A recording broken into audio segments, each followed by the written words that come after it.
ደሜ ዝም በል። እኔን ጠይቀኛል፣ እኔ ነግሬሃለሁ። አንተም ደግሞ የተጠየቅከውን ትመልሳለህ። ማብራት ከሙሉ ወንጌል የወጣ ነው። ሙሉ ወንጌል ደግሞ የምትለው ድህነት ሊቋረጥ ይችላል ነው የምትለው ሙሉ ወንጌል እንደሰማሁት።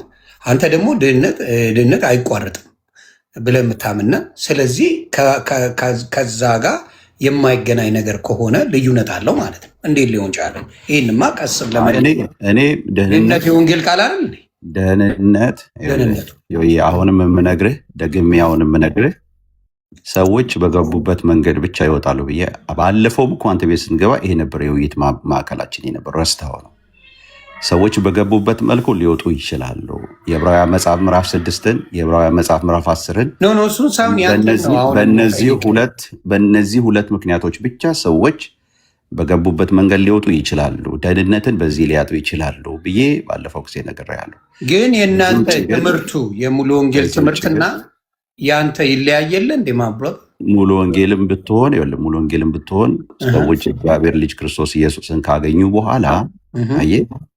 በኋላ እውነተኛ መዳን ከዳኑ በኋላ ሰዎች ይጠፋሉ የሚል ትምህርት የላትም። ሰዎች የሚጠፉት በክህደት ነው የሚለው ግን የተሰነደ ጉዳይ ነው። ስለዚህ በዚህ ጉዳይ ላይ ምን አልከኝ? የሰው ልጅ በኃጢአት መኖርና የሆነ ጊዜ በህይወቱ መሳሳትና ኃጢአት መስራት ሁለቱ አስወራኛ ከጠየቀኝ አስወራኝ። አንድ ክሊር አድርግልና ድህነት ይታጣል አይታጣም? ይሄን ብቻ መልስልን። ድህነት ከዛ ማብራሪያውን ትገባለህ። ደህንነት በአንድ ነገር ሊጠፋ ይችላል ማለት ምን ማለት ነው? ሰዎች በገቡበት መንገድ ሲወጡ ሊጠፉ ይችላሉ። ምን ማለት ነው? ያንን እምነታቸውን ሰዎች እምነት ብቻ ነው አለማመን ነው ሰውን የሚያጠፋው። መጽሐፍ ቅዱስም እንደዛ ስለሚነግር ዮሐንስ ወንጌል ምዕራፍ 3 ቁጥር 3። ስለዚህ ሰው በኃጢአት ለምሳሌ የዳነ ሰው ኃጢአት አይሰራም የሚል ትምህርት አንድ ጊዜ ስማኛል አይደለማ። ግልጽ አድርጋ አስቀምጥልንና እኔ አሁን አንተ ጠያቂ በነገራችን ላይ ይኸውልህ እየሰማህ ነው አይደለ? እሱ ብቻ ጠያቂ አይሆንም። እሱ ብቻ ጠያቂ አይሆንም። እኔ የምጠይቀው እሱ የሚጠይቀኝ ይሄ በእንትን ነው አይደለም፣ በዚህ አይነት ነገሮች የሚጠይቀኝ አይደል? እኔ የምጠይቀው ደግሞ ከታሪክ ጋር አያይዤ በኢትዮጵያ ኦርቶዶክስ ቤተክርስቲያን ከሚደረጉ ስርዓቶች ውስጥ በመጽሐፍ ቅዱስ ግን የማይታወቅ ስርዓት አነሳለታለሁ፣ ይመልስልኛል። ይሄንን አልወጣም ካልከኝ ብቻ ነው የምትጠይቀኝ። አትወጣም አይደል? እኔ አልወጣም። ሲጀመር እኔን ጠይቀህ አትወጣም። ሌላ ሰው አታስገባ። የጆኒ ከቻልክ ፕሮፌትን አስገብቻለሁ። ግድ የለም። እኔና ደሜ ብቻ አንተ ጋር የማወራው ፕሮፌት ጸገነት ካለችማ ጎበዝ እኮ ናት እሷ። ግድ የለም። እኔና እሱ በዚህ ነብያችንን ላስገባት እንዴ? የሴቶች መብት ይከበራል። ታስገባቸዋለህ እንዳይበጠበጥ። እኔ ደሜን ስለምፈልገው ነው ያውራኝና ከዛ በኋላ እኔ እሱ የሚጠይቀኝ መልስለትና እሱ ግን ከዛ በኋላ እኔ የምጠይቀውን ይመልሳል አብሮ።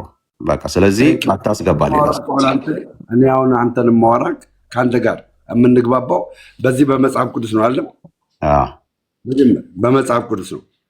አንተም በምታምነው መጽሐፍ ቅዱስ፣ እኔም ባምነው መጽሐፍ ቅዱስ የምናወራው። ስንት ጥያቄ ነው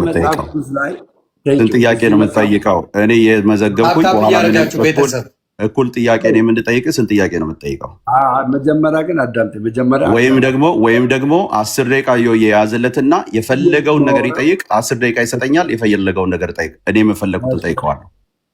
የፈለግከውን ነገር 10 ደቂቃ ስጠውና አንተ በመጽሐፍ ቅዱስ መወያየት ፈርተህ ነው እንዴ? እያመቻቸውልህ እኮ ነው። አንተ ብቻ ጠያቂ አትሆንማ።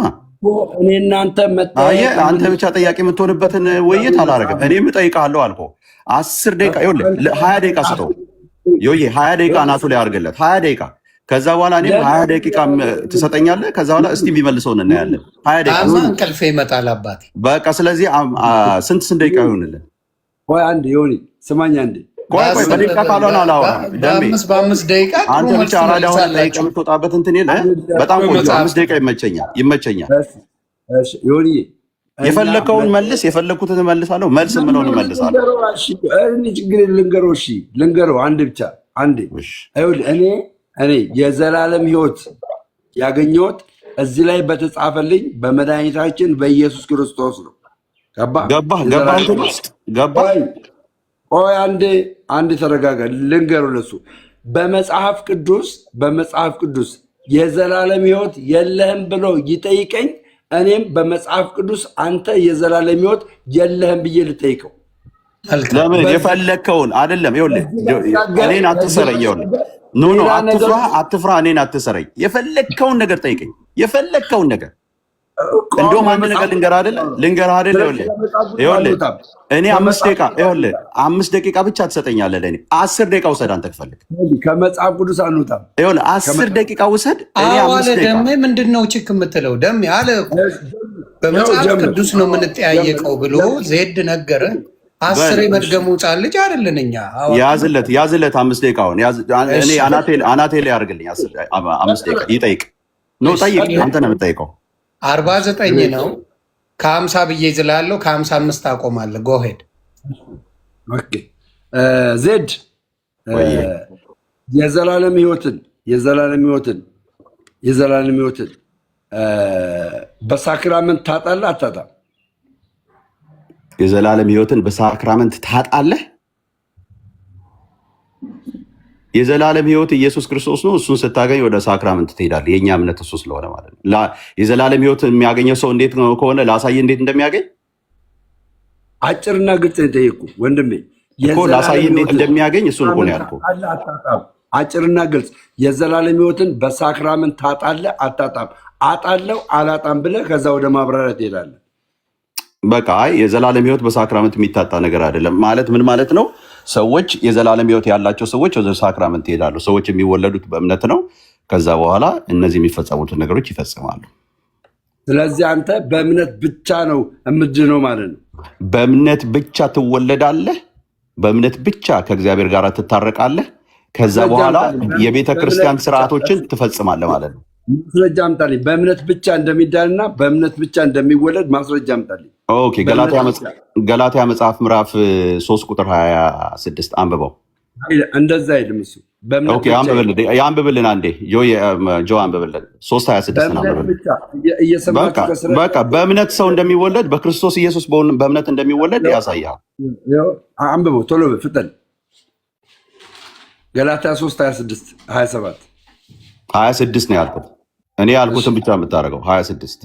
እሺ 3:26 ምን ይላል? 3:26 27ንም ታነባለህ። 26 ነው ያልኩህ። እኔ አነባዋለሁ። ምን ችግር አለ? ይነበባል። መጽሐፍ ቅዱስ ኦኬ። አንጣላበት። ምን ይል መሰላችሁ? በእምነት በኩል ሁላችሁ በክርስቶስ ኢየሱስ የእግዚአብሔር ልጆች ናችሁና። በምን በኩል ያ በእምነት በኩል እንጂ በእምነት ብቻ አይልም። እዚህ ጋር በምን በኩል ነው ግን የሚለው? በምን በኩል ነው? ሰው በምን በኩል ነው የእግዚአብሔር አንዴ በእምነት በኩል ሁላችሁ በክርስቶስ ኢየሱስ የእግዚአብሔር ልጅ ናችሁና ከክርስቶስ ጋር አንድ ትሆኑ ዘንድ የተጠመቃችሁ ሁሉ ክርስቶስን ለብሳችኋልና ይላል። በቃ አለቀ። ስለዚህ ጥምቀቱም አለ። ጥምቀቱ ቆይ ላብራራለህ። በቃ ጠየቀኝ አይደል? ጠይቀኛል አይደል? ላብራራለህ። የሚብራራ ክፍል ስለሆነ ማለት አየህ፣ እኛ መጽሐፉን ስንረዳ በሙሉአት ነው የምንረዳው። ምን ማለት ነው? 3:26 ምን ይላል? ሰው የሚወለደው ከእግዚአብሔር የሚወለደው በክርስቶስ ኢየሱስ በእምነት በኩል ነው። 27 ምን እያለ ነው? ይሄ ለብሳችሁታል ነው የሚለው። ምን ማለት ነው? የተወለደ ልጅ ነው ልብስ የሚለብሰው። አየህ፣ ክርስቶስን መጀመሪያ የምትለብሰው ያ ሰው የተወለደ መጀመሪያ መወለድ አለበት ለመልበስ። በቃ ጨረስን። በእምነት ብቻ የለም እዚህ ጋር በእምነት ብቻ በቃ አለፈው። ደቂቃ ስላለ ቀጥል። ጥያቄ ጥምቀት በጥምቀት ሰው ይድናል አይድንም? በጥምቀት በኩል ይድናል ማለት ምን ማለት ነው? እንደሱ ስትል ጥምቀት ያድናል አያድንም? አይ እኔ ጥምቀት ያድናል የሚባል ነገር አላውቅም። ያድናል እንደሱ የሚል ነገር ካለ ጥምቀት ለድነት የሚል እንትን ካለ አዳምጠኝ። ያመነ የተጠመቀም ይድናል ይላል። ሁለቱም ድነትን ይሰጣል አይሰጥም? ያመነ የተጠመቀ ይድናል፣ ያላመነ ይፈረድበታል። ኦኬ፣ የትኛውን እምነት እንደሆነ ፕሩፍ ታደርግልኛለህ? ያላመነ ይፈረድበታል። የሚያስፈርድብህ እምነት ነው። ጥምቀት ድነት እንደሚሰጥ ትነግረኛለህ? ታብራሪልኝ። ይኸውልህ ቆይ አንድ ነገር ልንገርህ። ድነትን ይሰጣል አይሰጥም? እዚህ ጋር ቶሎ ፍጠን። ያመነ ነው የሚድነው አባቱ። ጥምቀት ድነትን ይሰጣል አይሰጥም? ይሄን መልስልኝ። ያመነ የተጠመቀ ይድነ፣ ያላመነ የሚያስፈርድብህ አለማመንህ ስለሆነ አለማመንን ተከትሎ የመጣ ነገር ነው ጥምቀት። ምን አለማመን? ጌታን አለማመን። ማስረጃ አምጣ። ጌታ አለማመን መሆኑን እዛ ጋር ጽፏል። ጌታን አለማመን የሚል ጽፏል። እዛ ጋር ተጽፏል። አዎ ጌታን ማመን የዘላለም ሕይወት። ይኸውልህ የላከው እሺ ላሳይህ የጠየቀኝ እኮ መልስልኛ። ጌታን አለማመን ይላሉ እኮ ከጠየቀኝ ጸጥ በላ። ከጠየቀኝ ልመልስልህ። እሺ ቅድም ያነሳውልህ ለአንብብልህ። አንደኛ ዮሐንስ ምዕራፍ 5 ቁጥር 5 ላይ እንደዚህ ይላል፣ ኢየሱስንም የእግዚአብሔር ልጅ እንደሆነ ከሚያምን በቀር ዓለምን የሚያሸንፍ የለም ይልና ምዕራፍ 1 ላይ ሲሄድ ግን እንደዚህ ይላል። በደንብ ስማው ወዳጄ። እንደዚህ ይላል፣ ስለ ሕይወት ቃል ከመጀመሪያ የነበረውን የሰማነው በዓይኖቻችን ያየነውን የተመለከትነውም እጆቻችን የዳሰሱት እናወራለን። ሕይወትም ተገለጠ፣ አይተንም እንመሰክራለን። ከአብ ዘንድ የነበረውን ለእኛ የተገለጠውን የዘላለምን ሕይወት እናወራላችኋለን። እናንተ ደግሞ ከእኛ ጋር ህብረት እንዲኖራችሁ ያየነውና የሰማነውን ለእናንተ ደግሞ እናወራለን። ይሄ የዘላለም ሕይወት ምንድን ነው ብለህ ካልክ 4:12 ላይ እንደዚህ ይላል። 4:12 ላይ ሌላ ውስጥ ነው የገባው።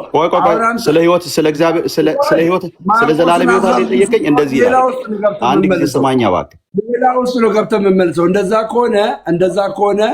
ከሆነ በጥምቀት በመጠመቅ አልመልስልህ። አዳምጠኝ። አልመልስልህ። በመጠመቅ ተነሳና ስሙን አሁንስ ስለምን ትዘገያለህ?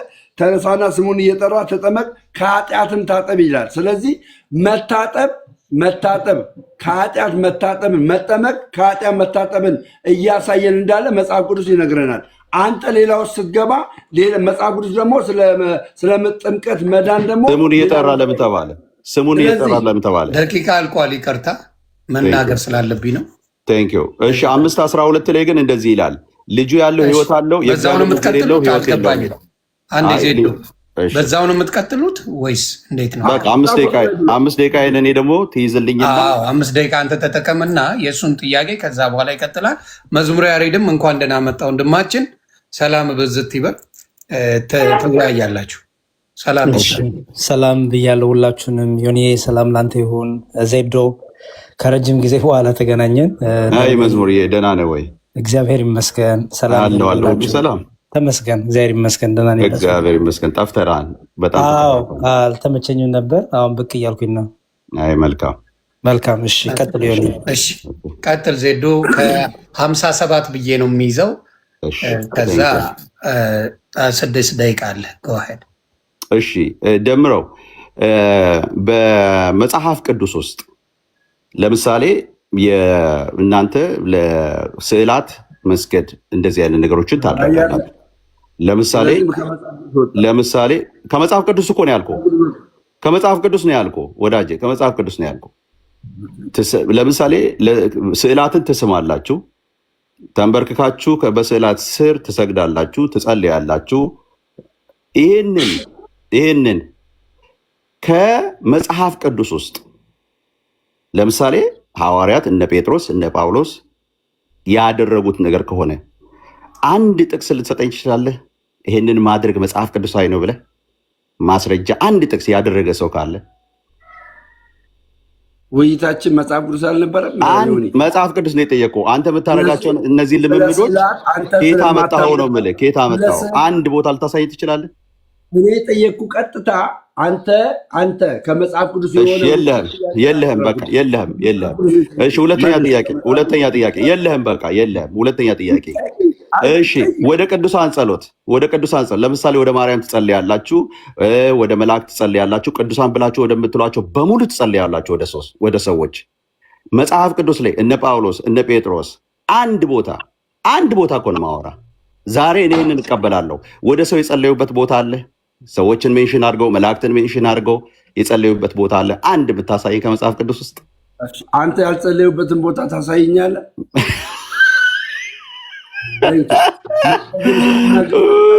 አለ ወይ? አንተ የምታደርጋቸው መጽሐፍ ቅዱሳዊ ከሆኑ እነዚህ ነገሮች አንድ ቦታ አንድ እኮ ነው የምጠይቀህ። እኔ ዛሬ እንድጸልይ ወደ እነ ማርያም ጸልያለሁ፣ ወደ እነ ሚካኤል ጸልያለሁ፣ ወደ ሰው ጸልያለሁ፣ ወደ አርሴማ ጸልያለሁ። አንድ ቦታ በመጽሐፍ ቅዱስ ሰዎች ወደ ሰው የጸለዩበት ወደ መልአክ የጸለዩበት ቦታ አለ? አንድ እኮ ነው የምጠይቀህ። አደጋግም ብራለ አንዴ ተናግረሃል። እኛ ኦርቶዶክሳውያን የምናምነው ምን ብለን ነው? ሕያውንን ብለን ነው። ለምን? የምናመልከው አምላክ ሕያው አምላክ ስለሆነ በቃ የለህም፣ መጽሐፍ ቅዱሳዊ ማስረጃ የለም። በቃ እለፈው። የለህም። ከሌለ ማለት ነው መጽሐፍ ቅዱሳዊ ማስረጃ ነው የጠየቁት። መጽሐፍ ቅዱሳዊ ማስረጃ አንድ ጥቅስ እኮ ነው። እኔ አንተ ስትጠይቀኝ በጥቅስ ነው የመለስኩት። አንድ ጥቅስ አንደኛ ጢሞቴዎስ ላይ እንደዚህ ይላል። አንደኛ ጢሞቴዎስ ላይ ምዕራፍ 2 ላይ እንደዚህ ይላል፣ እንግዲህ እግዚአብሔርን በመምሰልና በጭምትነት ሁሉ ጸጥና ዝግ ብለን እንድንኖር ልመናና ጸሎት፣ ምልጃም ምስጋናም ስለ ሰዎች ሁሉ፣ ስለ ነገስታት፣ ስለ መኳንንት ሁሉ እንዲደረጉ ከሁሉ በፊት እመክራለሁ ይላል። ለማን ነው የጻፈው? ይሄንን ለማን ነው የጻፈው? ለሰዎች ሁሉ ነው ይሄንን ነገር የጻፈው። እኔ ጠየቅኩ በአጸደ ነፍስ ወዳሉ ሰዎች የሚጸለይ ጸሎት አንድ እነሱ ሕያው ናቸው? ሕያው አይደሉም? ብልቶች አሉ? የለህም አይደል? የጸለየ ሰው የለህም የምታሳየኝ? የለህም የምታሳየኝ? በቃ የለህም እኮ የለኝም ነው በቃ። ደሜ እለፈው። በምድር ላይ የተደረገ ማንኛውም ነገር እሺ፣ እለፈው። ልመልስልህ ምን ማለፍ አለብህ? ይህን የምናየው ዮሐንስ ራእይ ምዕራፍ 6 ላይ እነዛ ሰዎች አቤቱ እግዚአብሔር እሺ፣ እለፈው እኮ አልኩህ። በቃ ቶ ደማችን እስከ ደሜ መቼ ሰዓቴን አትፍጅብኝ። እለፈው። ለምንድነው ጣልቃ የሚገባብኝ? በቃ መጽሐፍ ቅዱሳዊ ማስረጃ አንድ ስጠኝ ያልኩ ማምጣት አልቻልኩም። ወደ ሌላ ጥያቄ በሰማይ ጸሎት እንዳለ ወደ ሌላ ጥያቄ። እሺ ሰዎች ከክርስቶስ ኢየሱስ ውጭ ለሰዎች የኃጢአት የሚያስገኝ ለሰው የተሰጠ ኪዳን አለ? ኃጢአትን የሚያስገኝ ከኢየሱስ ክርስቶስ ደም ውጭ ለሰዎች የተሰጠ ጥያቄ ከመጽሐፍ ቅዱስ አምጣ። ለሰዎች የተሰጠ አለ ወይ? የኃጢአት ስርየት ቃል ኪዳን ሌሎች ሰዎች በመላእክት ሊሆን ይችላል፣ በሰዎች የተሰጠ አለ? የምናወራው መጽሐፍ ቅዱስ ላይ ነው። ጥያቄን ከመጽሐፍ ቅዱስ አምጣ። የለም በቃ ችግር የለውም። የለም በቃ ሌላ ጥያቄ ደንቤ፣ ሌላ ጥያቄ ደንቤ።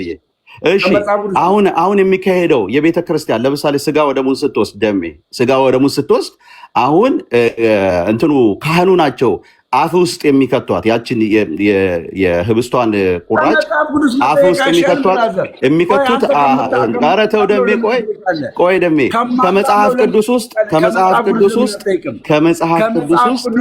ያችን ነገር እንደሱ ያለ ስርዓት አሳየኝ። አንተ በማታምነው ላይ ዘለለም ትጠይቃለህ። የለም በቃ የለም ወዳጄ፣ የለም በቃ ዮዬ ጨርሻለሁ። የለም ይበቃዋል።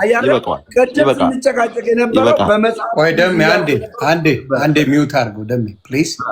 ተመሳሳዩን ጥያቄ መዝሙረ ያሬድ ተመሳሳዩ ጥያቄ ብትጠየቅ ምንድን ነው መዝሙረ ያሬድ የምትመልሰው? አንዴ ሚውት አድርግ ደምረው። ተመሳሳይ ጥያቄ ነው። ሰምተዋል አይደል? ጥያቄውን ሰምቼዋለሁ። ተባረክ። እንዴት ነው የምትመልሰው በመጽሐፍ ቅዱስ? ደሜ ሚውት አድርገው ፕሊዝ። እሺ አዊሽ ትምህርት ላይ ቢወራ ጥሩ ነበረ። በርዕስ ተይዞ ትምህርት ላይ ሁሉ ኦል ኦቨር ዘ ፕሌስ የሆነ ርዕስ ስለሆነ ትምህርት ላይ ቢወራ ጥሩ ነበር። ግን አንዳንድ መልሶች ልመልስ፣ ችግር የለውም። እሺ ዜዶ አለ አይደል? ጥያቄዎቹን ልድገምልህ፣ ልትመልስለት ነው? ለአንተ ነው መልስልህ። ለአንተ ልጠይቀው? ከመጀመሪያው ጥያቄ ጀምሬ ልጠይቀህ?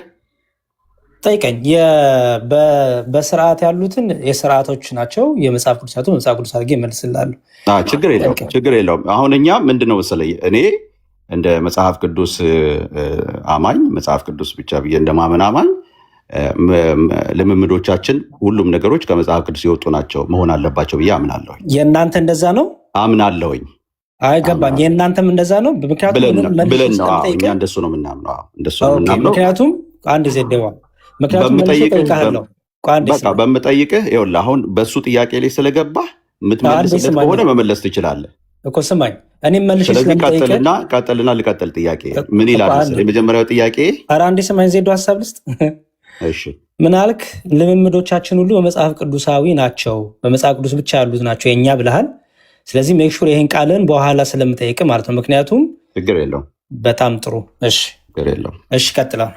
እሺ ከመጽሐፍ ቅዱስ በተለይ ደግሞ ያው እኛ የአዲስ ኪዳን አማኞች እንደመሆናችን የብሉይ ኪዳንም ችግር የለውም፣ ግን አዲስ ኪዳን አማኞች እንደመሆናችን ከሐዋርያት የሐዋርያት ትምህርት ይዘናል እንደምንል አማኞች በተለይ ደግሞ የኢትዮጵያ ኦርቶዶክስ ቤተክርስቲያን አማኝ እንደመሆንና የሐዋርያትን ትምህርት ይዣለሁ እንደማለት በመጽሐፍ ቅዱስ እነ ጳውሎስ እነ ጴጥሮስ ካስተማሩት ትምህርት ውስጥ ለስዕል የሰገዱበት፣ ስዕልን የተሳለሙበት፣ የሳሙበት ቦታ እንደዚህ አይነት ልምምዶች አንድ ቦታ ከመጽሐፍ ቅዱስ ላይ በአዲስ ኪዳን ልታሳየኝ ትችላለህ? በጣም ጥሩ። እሺ እንግዲህ እኔ ኦርቶዶክሳዊ ነኝ፣ መጽሐፍ ቅዱስ ብቻ ብዬ የማምን ሰው አይደለሁም። ስለዚህ ኦርቶዶክሳውያንን ስትጠይቅ መጽሐፍ ቅዱስ ብቻ ብለህ አራት ማዕዘን ውስጥ ከታ አትጠይቃቸውም መቼም። ስለዚህ እኛ ስዕላትን የምንስልበትና ስዕላትን የምንሳልምበትን መልስ ልስጥህ፣ ወይም ስዕላትን የምናከብር ከመጽሐፍ ቅዱስ ብቻ ነው የጠየቁ። የለም ከሌለ በቃ አላስጨንቅም፣ መተው ስለሆነ መተው። የለም አለ አልተጨነቁም እኮ እየመለስኩልህ ነው። ዜዶ መጽሐፍ ቅዱስ ውስጥ ማቅረብ የምትችለው ማስረጃ አለ ወይ? መልሴ ልመልሳ የጠየቅኩ ከመጽሐፍ ቅዱስ ነው እኮ መልሴ ልመልስ። ልምምዶቻችን እንደ መጽሐፍ ቅዱስ ስለምንፈትሽ ካለ እዚህ ጋር አለ በላይ፣ ከሌለ ግን የለም ካልከኝ አልፋለሁ፣ በቃ ተዋለሁ። እኔም አልፈልግም። መልስ ልመልስ እንጂ መልስ፣ ከመጽሐፍ ቅዱስ ጠቅሰህ መልስ። በጣም ጥሩ። እሺ በመጀመሪያ ስዕላት መጽሐፍ ቅዱሳዊ ናቸው ብለን እናምናለን። መጀመሪያ ስዕላት በራሳቸው መጽሐፍ ቅዱሳዊ ናቸው ብለን እናምናለን። ምክንያቱም ራሱ እግዚአብሔር ስለሆነ ሙሴን ሳል ያለው፣ ቅረጽ ያለው፣ አስቀምጥ ያለው። የማንን ስዕል? የኪሩቤልን ስዕል አስቀምጥ ሳል ያለው ታቦቱ ላይ። በጣም ጥሩ። ስዕላት ደግሞ የእግዚአብሔር ክብር መገለጫ ስለሆኑ የእግዚአብሔር ክብር መገለጫ በሆኑበት ቦታዎች ላይ ለእግዚአብሔር ለአምላካችን የአምልኮ ስግደትን እናቀርባለን። የእግዚአብሔር ክብር መገለጫ በሆኑት ላይ ደግሞ እግዚአብሔር ስላከበራቸው አክብረን ሰላምታ እናቀርባለን። በአዲስ ኪዳን አሳየኝ። አንዴ ልጨርስ በጌታ። በአዲስ ኪዳን ስዕል የነ ጳውሎስ የነ ጴጥሮስ ልጨርስ በእነሱ ላይ ባለ በሐዋርያት መሰረት ላይ እንደመኖራችሁ ከዛ ጠቅሰህ ንገረኝ። ልጨርስ ዜዶ ልጨርስ እባክህ። ምንም እኮ እባክህ አያስፈልገውም። ልጨርስ። ጴጥሮስ ያደረገበት፣ ጳውሎስ ያደረገበት፣ ዮሐንስ ያደረገበትን ቦታ አሳየኝ። መልሴን ልጨርስ ወይ ስዕላት ላይ እናውራ። እኔ እናንተ በደምብ ደቂቃ ተይዞልን ስዕላት ላይ በፕሮቴስታንት ያለ ስዕልና ስለ ስዕላት ኮንሰፕትና እንደዚህ እናውራ። እንደሱ ይሻላል። በቃ ስለዚህ የለህም ሰው ላይ ልትንጠለጠሉ ስለሆነ በቃ ተወው። ኖ መንጠልጠል አይደለም እኮ እናውራ። ያው የፈረደበት ሉተራን ላይ ልትመጣ እኔ አላልኩም። ስዕላትን እናንተ ስለ ስዕላት እናውራ። በቃ ስለዚህ የለም የሰው ልምምድ ነው። የሰው ልምምድ ነው።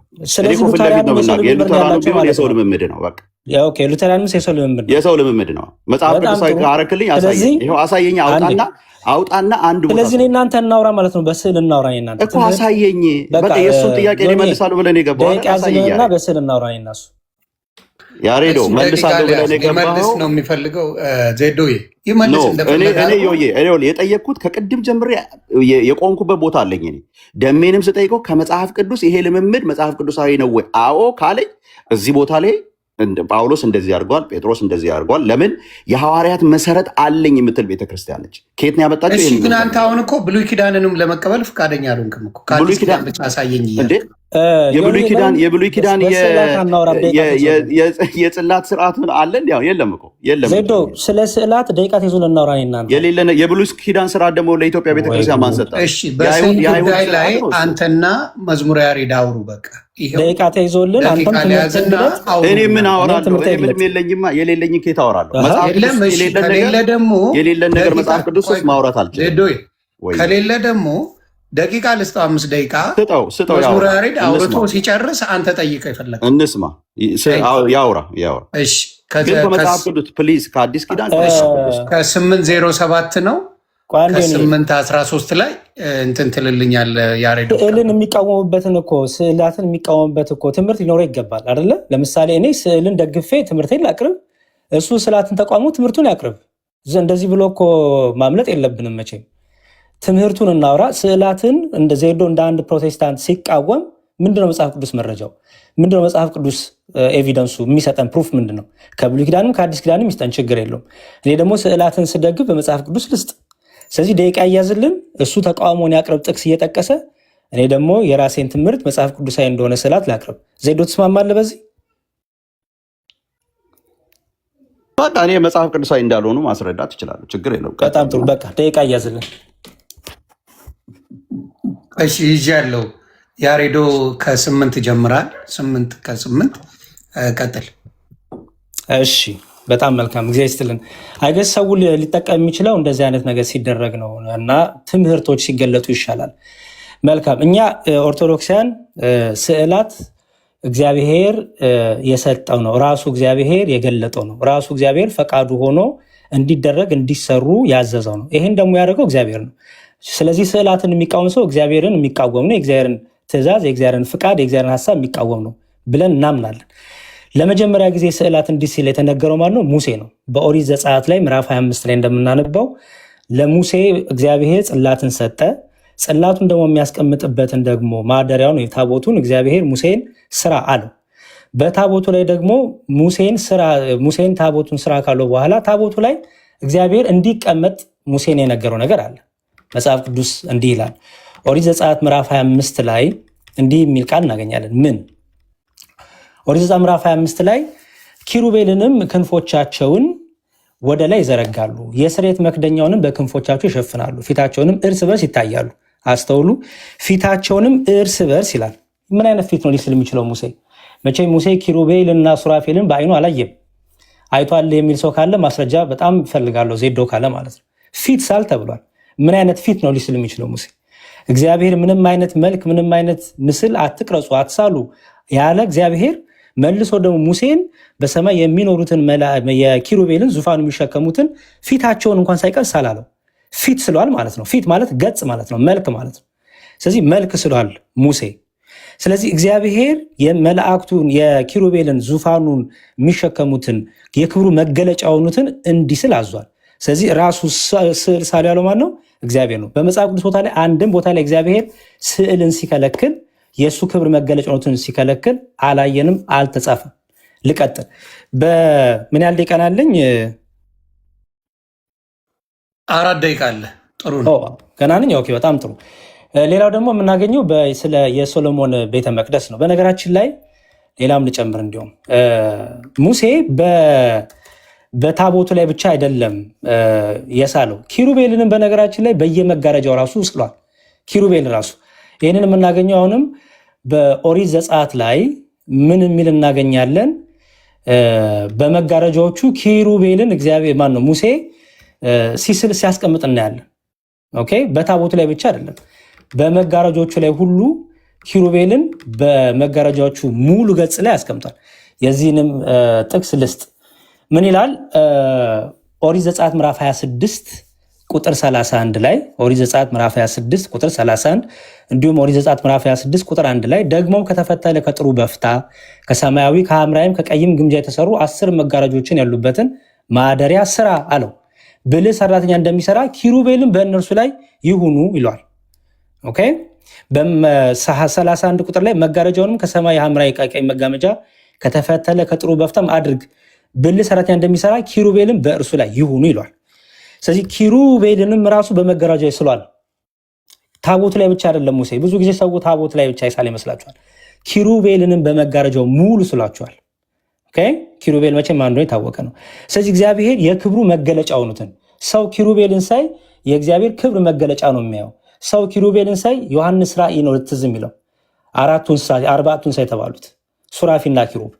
ስለዚህ የእግዚአብሔር ክብር መገለጫ የሆኑትን ነገሮች ለትምህርት እንስላለን። እኛ ስዕላት ታዲያ በአዲስ ኪዳን የምንስል ሰዎች ምንን ምሳሌ መነሻ አድርገን ነው ብንል እነዚህን ጥቅሶች መነሻ አድርገን ነገስት ላይ ሶሎሞን የሰራው ቤተ መቅደስ ውስጥ የኪሩቤልን ስሏል፣ የፈነዳ አበባ ስሏል፣ የተለያዩ ስሎችን አስቀምጧል ሶሎሞን የእግዚአብሔር ክብር መገለጫ የሆኑትን ማለት ነው። ስለዚህ በአዲስ ኪዳን ያለን ክርስቲያኖች ምን እናደርጋለን? የእግዚአብሔር ክብር መገለጫ የሆኑትን ስዕላትን ለትምህርት ለጸሎት እንጠቀምባቸዋለን። የእግዚአብሔርን ክብር ለመግለጥ እንጠቀምባቸዋለን። ደግሞ ለስዕሉ ለቀለሙ አይደለም፣ እኛ ለስዕሉ ባለቤት የሚገባውን ክብር እንሰጣለን። ሰው የእናቱን ፎቶ እንኳን ፊት ለፊት አድርጎ የእናቱን ፍቅር ይገልጻል። እናቱ በህይወት ቢረቁም እንኳን የአገር ርቀት እንኳን ቢኖር ፎቶቸውን እያየ ክብሩን ይገልጻል። ለከለሩ አይደለም፣ ለፒክስሉ አይደለም መቼም የሚስመው አይደለ? ክብሩን የሚገልጸው ፍቅሩን የሚገልጸው። ስለዚህ ለእግዚአብሔር ቅዱሳን የእግዚአብሔርን ስራ የሚሰሩ እግዚአብሔር ደስ የሚሰኝባቸው ክብረ እግዚአብሔር የሚገለጥባቸውን ቅዱሳንን በስዕል አስቀምጠን እንማርባቸዋለን፣ ታሪካቸውን እናስተምርባቸዋለን። ደግሞም ክብር ደግሞ ለሚገባቸው ክብር እንሰጣለን። እኛ ምን ስለሆንን? ክርስቲያኖች ስለሆንን ማለት ነው። ስለዚህ ለትምህርት፣ ለተግዛጽ፣ ጸሎት ለማድረግ የእግዚአብሔርን ክብር ለመግለጽ ስዕላትን እንጠቀማለን። ይሄ በእኛ ብቻ አይደለም፣ በጥንቷ ቤተክርስቲያን ሁሉ የነበረ ነው። አዲስ ልማድም አይደለም። በዓለም ዙሪያ ያሉት ክርስቲያኖች ሁሉ የሚያደርጉት ነገር ነው። ከሉትሪያንም ይሄንን ያደርጋሉ። ኦኬ። ስለዚህ ያው ሉትሪያንም ባይቀበሉ ማለት ነው። እነ ዜዶ ደቂቃ ላጠቃል አለቀ። አንድ ደቂቃ ፊል እንደዚህ ልበላቸው። ከ14 ሲል ቆሟል። ስለዚህ ወደ ዜዶ እንሄዳለን። ዜዶ ደግሞ የምታሰርዳንን እንስማ። ከሀያ ሲል ታቆማለህ ዜዶ። እሺ፣ ቴንኪው ዮዬ፣ አመሰግናለሁ። ቴንኪው ወንድሜ ያሬድ። እንግዲህ ወንድሜ ያሬድ ስዕል ተፈቅዷል ብሎ በዘጸአት መጽሐፍ የተጻፈውን አንስቷልና ማነው ዘዳግም ላይ ያለውን መጽሐፍ ጽሑፍ አንስቷልና በነገራችን ላይ ስዕል የሚል ቃል የለውም፣ ቅርጽ ነው ያለው። ለሌላ ጊዜ ያሬድ በዚህ አስተካክለው። ቅርጽ የሚል አለ፣ ቅርጽ አለ። መጽሐፍ ቅዱስ ስትሮንግሊ ኮንደም ከሚያደርጋቸው ወይ ፎርቢድ ከሚያደርጋቸው ነገሮች አንዱ ስዕልን በተመለከተ ነው። በጭራሽ ስዕል መጽሐፍ ቅዱሳዊ አይደለም። በዘዳግም መጽሐፍ ምዕራፍ 5 ላይ፣ በዛው በዘዳግም ምዕራፍ 4 ላይ፣ በሌዋውያን ምዕራፍ 26 ቁጥር 1 ላይ የስዕል ለዛው ምንድን ነው የሚለው? እንዳታደርገው፣ እንዳትሰግድ፣ 3 ነገሮችን ያስቀመጠው። እንዳትቀርጽ፣ እንዳትስል ማለት ነው፣ እንዳትሰግድላቸው፣ እንዳታመልካቸው ወይም ደግሞ እንዳታገለግላቸው ብሎ ስትሮንግ የሆነ ማስጠንቀቂያ የተሰጠበት ክፍል ምንድን ነው ካላችሁኝ፣ እንደውም ስዕል በተመለከተ ነው። እውነት ነው። ኪሩቤሎችን እንዲህ አዟል ወይ ጌታ? አዟል። 2 ክንፍ ያላቸውን ይሄ የስርየቱ መክደኛ ላይ ያሉ ናቸው እነዚህ። ያ ደግሞ በቤተ መቅደስ የእግዚአብሔር ክብር ባለበት እግዚአብሔር እገኛለሁ ያለበት ስፍራ ስለሆነ በዛው ላይ ደግሞ የመስዋዕቱ ደም ይረጭ ስለነበረ ለዚህ እኮ ነው የዕብራውያን ጸሐፊ ሲናገር ታቦታችን ክርስቶስ በሸክም የሚጓጓዝ ስለነበረ ስርየት የሚካሄድበት ስለነበረ ታቦታችን ክርስቶስ ብሎ ጳውሎስ የተናገረበት ትልቁ ምክንያት ምንድን ነው ካላችሁኝ፣ ያ በክርስቶስ ኢየሱስ ለዚህ ለሚመጣው ማገልገል ወይም ደግሞ በላይ ባለችው ቤተ ላለችው መቅደስ ምሳሌ የሚሆነው የምድር ድንኳን ስለነበረ ነው። አንደኛ። ሁለተኛ፣ ለምሳሌ የተቀረጸ ነበረ። የተቀረጸ ምንድነው? በብር በነሐስ ስራ ተብሎ ሙሴ ህዝቡ በእባብ እየተነደፈ በምድረ በዳ በሚሞትበት ጊዜ እግዚአብሔር ሙሴን አዘዘ። ምን አለ? እባብ ስቀል፣ በነሐስ ስራና በዓላማ ላይ ስቀል፣ የተነደፈ ሰው ሁሉ ምን እንዲል? እሱን ሲያይ በእምነት ሲያይ እንዲድን አለ። ሚኒንግ ራሱ ኢየሱስ ክርስቶስ ዮሐንስ ወንጌል ምዕራፍ 3 ቁጥር 14 ላይ ሲናገር ምን አለ? እንደዚህ አለ፣ ሙሴ በምድረ በዳ እባብን እንደሰቀለ በእርሱ የሚያምን ሁሉ የዘላለም ሕይወት እንዲኖረው የሰው ልጅ ሊሰቀል ይገባዋል ብሎ ኢየሱስ ያ ምሳሌ ሙሴ በምድረ በዳ እባብን የሰቀለበት ምሳሌ ኢየሱስ በመስቀል ላይ የመሞቱ ምሳሌ እንደሆነ አሳይቶናል። ዛሬ ሰዎች የሚቀርጹት የነሐስም ይሁን የምንም አይነት ምልክት የላቸውም። ምንም አይነት የድንኳን አገልግሎት ዛሬ የላቸውም። የድንኳን አገልግሎት ኢየሱስ ክርስቶስን ወደዚህ ምድር እግዚአብሔር ለሰው ልጆች ሁሉ በመስጠት ተጠናቋል።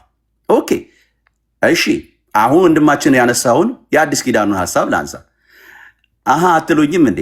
በአዲስ ኪዳንማ ስትመጣ ጭራሹ ነው ሐሳቡ እኮ ነው የምልህ። ሐሳቡ ድሩሪ 1 ሳንቲም የለም። በአዲስ ኪዳን በአዲስ ኪዳን ሰው ኢቭን ቦታ እንኳን አይጠብቅም።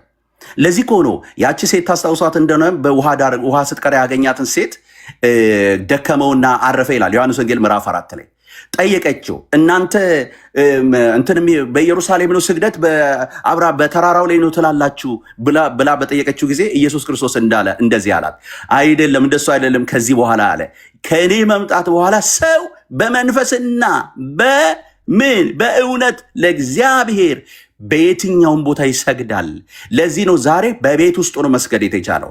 ዛሬ ጉዳዩ የቦታ ሳይሆን፣ ዛሬ የአብርሃም ልጅነት ሳይሆን፣ ዛሬ የምንድን ነው ከተባለ በክርስቶስ ኢየሱስ የተገኘው በመንፈስ የእግዚአብሔር ልጅ መሆን ነው። ለዚህ ነው የሮሜ መጽሐፍ ምዕራፍ 8 ቁጥር 13 ላይ ሲናገር ምን አለ ጳውሎስ ሲናገር፣ አባ አባ ብለን የምንጮህበትን የልጅነትን መንፈስ ተቀበልን እንጂ ዳግም የፍርሃት መንፈስ አልተቀበልም። ለምን ከተባለ ሰዎች ዛሬ ቦታ አይደለም፣ ስዕል አይደለም፣ ሌላ ነገር አይደለም። ኢየሱስ እግዚአብሔር አይሳልም። ጳውሎስ እንደውም ምንድን ነው ያለው?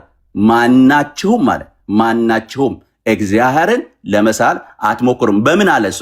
በብር በወርቅ እንዲህ ነው ሊባል የማይችል አምላክ ነው ብሎ አስቀመጠ በሁለተኛ ቆሮንቶስ መልእክቱ። ስለዚህ ሰው ሊሞክር ይችላል። እግዚአብሔር ግን ይሄ ነው ብሎ እንዴ የኢትዮጵያ ቤተክርስቲያን እኮ ስላሴዎች ብላ እኮ ስላሴ ብላ እኮ 3 ሰዎችን እኮ የሳለች እኮ ነች። 3 ሽማግሌዎችን እጃቸውን ጉልበታቸው ላይ አድርጎ የተቀመጡ 3 ሰዎችን ስላ ይሄ ነው ስላሴ ያለች እኮ ነች። ማለት ስዕል ከተነሳ እኮ እናውራ ከተባለ እኮ ሶ ዳሜጂንግ። በኢትዮጵያ ቤተክርስቲያን እኮ ዛሬ የሚታየው ነገር እኮ መሳል ብቻ አይደለም፣ የምታውቁት ነው። እኔ ጎረቤቶች እንትኖች አሉኝ የማውቃቸው ጓደኞች። የሚገርማችሁ ነገር አንድ ደቂቃ አለኝ። እነዚህ ሰዎች እኮ ለእግዚአብሔር እንኳን የማይደረግ አይነት በቤታቸው ክፍል ለይተው፣ እውነት ነው የምላችሁ በጌታ ፊት፣ እኔ በምኖርበት ሀገር ሌላ ክፍል አንድ ክፍል ለብቻው ተለይቶ በየቦታው ማለት ነው አንድ ክፍል ተለይቶ የሌለ ነገር የለም። እዛ ክፍል ስትገባ ስዕሉ ብትል ሻማው ብትል ሰዎች ዴይ ኤንድ ናይት ለማን ነው የሚሰግዱት? ለስዕልና ለእንደዚህ ሰዎች ነው የሚሰግዱት። ከዚህ በላይ ጣዖት አለ እንዴ? ከጣዖት ሽሹ ብሏል ጳውሎስ። ወገኖች ከጣዖት ሽሹ። እግዚአብሔር በመንፈስ ነው የሚገኘው። እግዚአብሔር በመንፈስ ይሰገድለታል። ጉልበት ሁሉ ይንበረከክለታል። ሌላ ጉልበት የሚንበረከክለት አንድ አካል የለም ከኢየሱስ ውጭ ከእግዚአብሔር ውጭ። ቴንክ ዩ ጨርሻለሁ። ጆይ ሰከንድ ራውንድ ይሰጠንና ከዛ በኋላ ወደ ጥያቄ ለመስናል 5 ደቂቃ ያዝልን ድጋሚ ሆኜ። እሺ ምን ያደርግልናል? ምን ያደርግልናል? በቃ ጨረስን እኮ አልጨረስን እንዴ? በ5 ደቂቃማ አያልቅም እንዴ? ሐሳብ አንሳነሳውን እኮ እኔ እንዴ አካሄዱ እኮ ዜዶ የነበረው ይጨመር ገና ትምህርትን አስተምራለሁ፣ አንተ ትምህርትን ታስተምራለህ። ከዛ በኋላ ደግሞ ያንን ትምህርት ላይ ሪፊውት እናደርጋለን። እኔም ኮንፊውዥን ከይቅርታ ጋር ከሁለታቸውን ምንድን ነው መጋረጃ ላይ እንዴት ነው የምንቀርጸው? እሱ አሁን ኮንፊውዝ ገና ነኝ። ቆይ አመጣዋለሁ። እሱ ችግር የለውም። አም ኮንፊውዝ ደባዳ ገባ እንትን ላይ ከሆነ መቅረጽ እችላለሁ። ገባ ቅርጽ ላይ ምናምን መጋረጃ ላይ እንዴት አድርጌ ነው የምቀርጸው? እሱን ዜዶዬ 2 ደቂቃ ልስጥና እሱን ካን ዩ ኤክስፕሌን ፎር ሚ? መጋረጃ ላይ እንዴት መቅረጽ እችላለሁ? አሁን በዲቤት እያደረግን ስለሆነ እናሱ የሚሆነው ምንድነው? እኔ በመሀል መረዳት አለብኝ። እንትን እናደርጋለን። ስንጨርስ ጠይቀናለን። አልገባህም? መጨረሻ ላይ ታፕታፕ ኮፒ ሊንክ እያደረጋችሁ እሺ። ከስንት ነው? ከ21 ነው ከ7 ላይ ምክንያቱም አንዷ ልትሄድ ስለምትችል ከ27 አቆመዋል። እሺ አሁን ምን መሰለህ ጥያቄና መልሱ ላይ የማንገባ ከሆነ ቀጥታ ከፈለገ ጥያቄና መልስ ያደርግ ከፈለገ ማለት ነው። ግን እሱ ላይ ከምንገባ ከማን 5 ደቂቃ ብዙ ነው። ኦልሬዲ ኤክስፕሌን ስላደረግ ነው። እኔ አሁን 5 ደቂቃ ከዚህ በኋላ ብትሰጠኝ የስዕል እንትንን የመጽሐፍ ቅዱሳዊ ብዬ ስለማላምን አሁን ካልኩ በላይ ልልባት ያጠናክርላል እንጂ ኖ አባባል ያስገባል። ለአንተ አሁን በደንብ አድርገህ እንድታስረዳበት ሳምራይዝ የምታደርግበት ነገር ነው። ለሱም ደግሞ ሳምራይዝ ያደርግበታል። ከዛ ባኬንድ ፎርስ ታደርጉታላችሁ። ሲጀምር በዲቤት ህግ ምንድነው የሚደረገው? ሁለቱ ተከራካሪዎች ትምህርታቸውን መጀመሪያ ያቀርባሉ። ከዛ በሁለተኛው ዙር ላይ እድል ሲያገኙ ድጋሚ አንዱ ያነሳውን አንዱ ሀሳቦች ተቃራኒ ሀሳቦች ያነሳል ማለት ነው። መጨረሻ ላይ ይጠየቃሉ። ስለዚህ በቃ አለቅ እንዴት ይባላል? ሀሳብ አነሳው፣ ሀሳቡን ሰማው፣ ሀሳቡ ላይ ሀሳብ አስተያየት ልስጥ፣ ከዛ ወደ እንትኑም ጥያቄና መልስ እንሄዳለን። 5 ደቂቃ ያዝልኝ። እሺ በጣም ጥሩ። እንግዲህ አሁን ዜዶን እንዳያችሁት ኦል ኦቨር ዘ ፕሌስ ነው የሆነው። ስዕል ላይ ፎከስ አድርጎ ማስተማር አልቻለም። የስዕል ትምህርት ምንድን ነው የሚለውን ሊነግረን አልቻለም። በክርስቶስ ማመን ይለናል፣ እንደዚህ ይለናል። ስለ እምነት አይደለም ርዕሱ፣ በማን እንመን አይደለም ርዕሱ። ስዕላት እንዴት ይታያሉ? ጭራሽ ስዕላት ጣዖታት ናቸው ብሎ አረፈው መጨረሻ ላይ። እውነት ስዕላት ጣዖታት ናቸው? ስለዚህ እንደዛ ከሆነ ስዕላትን በጥንቷ ቤተክርስቲያን ይሳሉ የነበሩ ስዕላት ሁሉ ጣዖት ናቸው። ጣዖት ማለት ደግሞ በነገራችን ላይ ከእግዚአብሔር ውጭ የሆነ ማለት ነው። እግዚአብሔር የሚጠየፈው ነገር ማለት ነው። እንግዲህ ስዕላት ጣዖት ናቸው፣ ስዕላት ጣዖት ናቸው። ይሄን ያዙልኝ። አንዴ ቪዲዮ ማሳየት ስለምፈልግ ትልቁ ላይ ልሁን። እሺ ይኸው እንግዲህ ሉተሪያን አይከንስ ይባላል። ይሄ የሉተሪያን ላይ ገብታችሁ መቼም ስታንዳርዱ አንድ አይነት መሆን ስላለበት ሉተሪያን አይከንስ ብላችሁ ትገቡ የሉተሪያን ቸርች ነው። የሆም የሚለው ላይ ትገቡ ስለ ሉተሪያን ኮንፌሽን ኦፍ ሉተሪያን ብሎ ያስቀምጣል። እንደምታዩት ዌልካም ቱ ሉተሪያን አይኮኖግራፊ ይላል። በሉተሪያን ዘንድ ያለ የስዕላት ትምህርታቸው የእምነታቸው የተቀመጠበት ነው። ኦኬ እዚሁ ስገቡ እንግዲህ ይኸው እነዚህ ሁሉ ስዕላት አሉ። እንዲሁም ይሄ ጭራሽ ስለ ክርስቶስ የክርስቶስን ኦኬ እንዲሁም ይሄን ልክፈተው። ይሄን ስታዩት ስዕል ስለዋል። መቼም ይሄንን ሳሉ ያላቸው ጳውሎስ አይደለም፣ ሉቃስ አይደለም፣ ማቴዎስ አይደለም። ስዕል ስለሆን ብሎ አስቀምጠዋል። ያው the symbol of the pelican is a perfect allegory for communion ይላል። ለስጋው ደግሞ ምሳሌ ሆነ ይላል። ይሄን ኦኬ as with the pelican itself it will take from its own body in order to feed its children ይላል። ከፔሊካኑ ከሰውነታቸው እየቦጨቁ ለልጆቻቸው ስለሚመግቡ የክርስቶስን ኮሚኒየን ክርስቶስ ስጋውን ቆርሶ እኛን መገበን ለማለት በዚህ መልኩ ሉተሪያን ይጠቀማሉ። ይሄ ጣዖት ነው፣ በኋላ ይመልስልና ብዬ አስባለሁ። ሌላም ደግሞ ልጨምር፣ ይሄ ጊዮርጊስ ነው። በሉተሪያን ዘንድ ጊዮርጊስን በዚህ መልኩ ይስሉታል። ሴንት ጆርጅ ብለው ኦኬ፣ ሴንት ጆርጅ ብለው ቅዱስ ጊዮርጊስ ብለው ቸርችም አላቸው፣ ስዕላትም አላቸው። እንግዲህ ይሄም ጣዖት ነው ካልን መልካም። ይሄ ሁሉ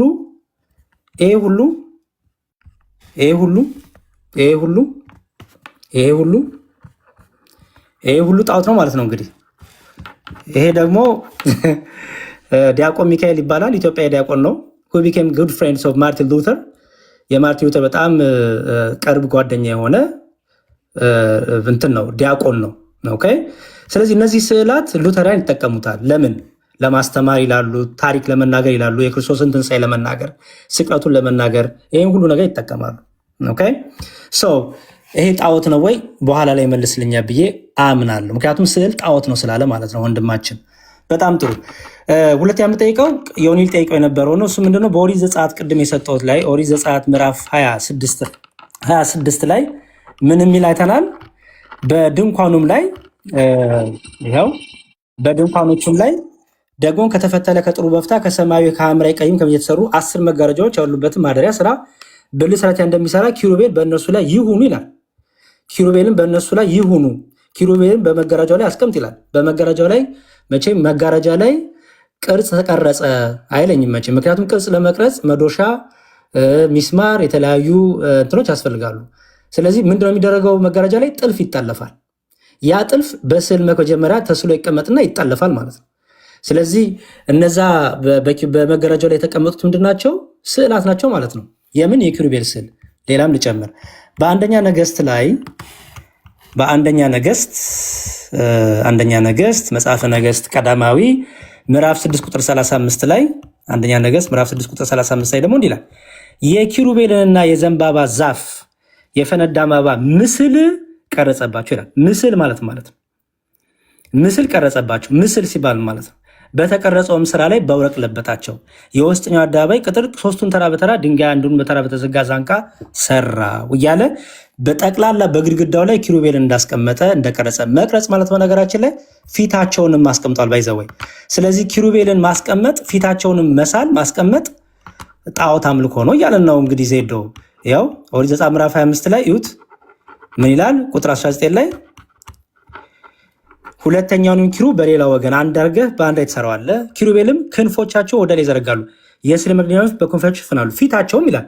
ኦኬ ምን አይነት ፊት ነው የሚሳለው? የኪሩቤል ፊት ምን አይነት ነው?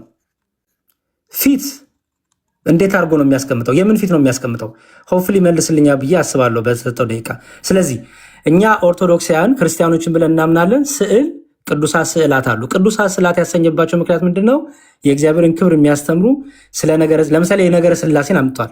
የነገረ ስላሴን ስዕል ስናይ ባይዘወይ እስቲ አንድ ነገር እኔ ዮሐንስ ራእይ ላይ ምዕራፍ 4 እንዲህ ይላል። እሺ በነገራችን ላይ የእግዚአብሔርን ነገር ዮሐንስ ሲያስቀምጥ ዳንኤልም ሲያስቀምጥ በስዕላዊ መልክ ያስቀምጡታል። መጽሐፍ ቅዱስ ስናነበው በምናባችን የሚሳል አለ። ቅዱስ ጳውሎስም ኢየሱስ ክርስቶስ በህሊናችሁ እንደተሳለ እንዴት ዘነጋችሁ አዚም ያደረገባችሁ ማኑ ይላል። መሳል ማለት ስናነበው በህሊናችን በአይምሯችን የሚመጣው ኢሜጅ ነው፣ ኢማጂኔሽን ነው። ክርስቶስን እንስለዋለን፣ ህማውን መከራውን እንስለዋለን፣ ስቅላቱን እንስለዋለን።